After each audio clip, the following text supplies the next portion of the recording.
sixth graders, it's Mr. Cardell. I hope you're having a great day because I am. Whoa, that was kind of scary. All right, we're going to get started immediately today, and I just want to spend a few minutes to summarize Soldier's Heart. Remember, Soldier's Heart was by Gary Paulsen, and it was a historical fiction novel. All right, let's get started.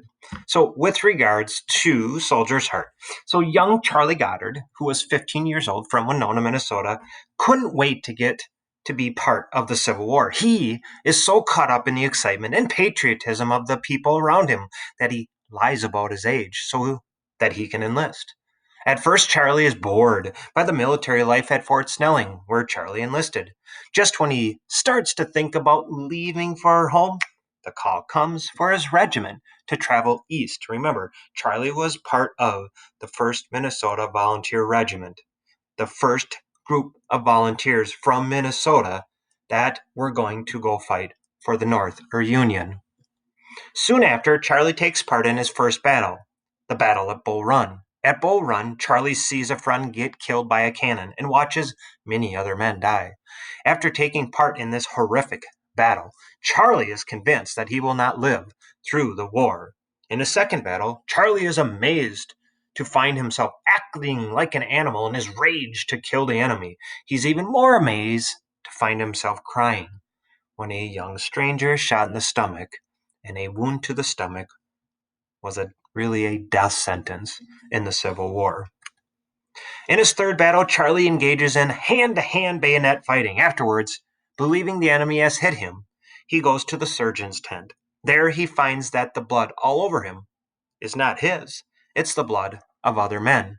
When the surgeon's hands grow too cold for him to work, Charlie helps build a wall using the bodies of dead men. Ugh. And lastly, the fourth battle is the bloodiest and most famous of all, Gettysburg.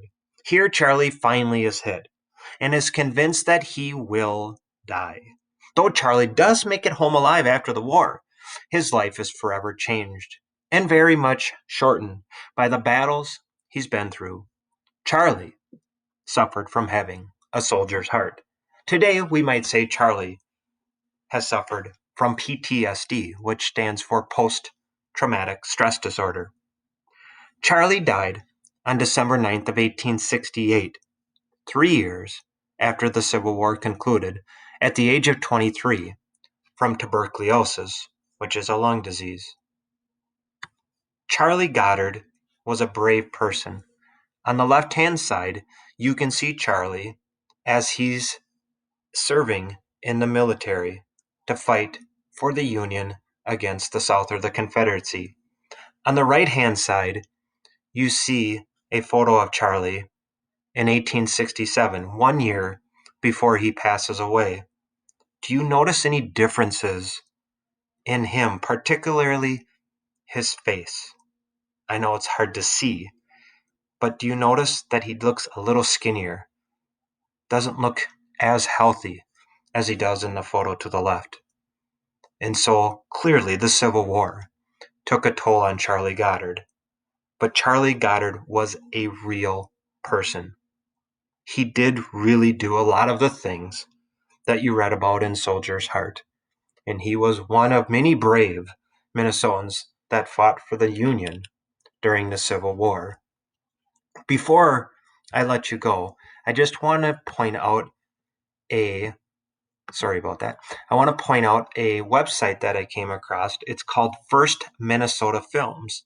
And if you simply just type in First Minnesota Films into a Google search, you will come across firstminnesotafilms.org. Now, I intentionally clicked on Charlie Goddard, so there's a short video about him, and there's additional information about Charlie that you may not have come across in the reading of the novel Soldier's Heart. So I just wanted to draw this website to your attention, and it's called the First Minnesota Films because its focuses on the 1st Minnesota Volunteer Regiment that fought for the Union from Minnesota. All right, as always, if you have any questions, please contact me or your HOA teacher. Have a fantastic 6th graders. You're the best. Bye now.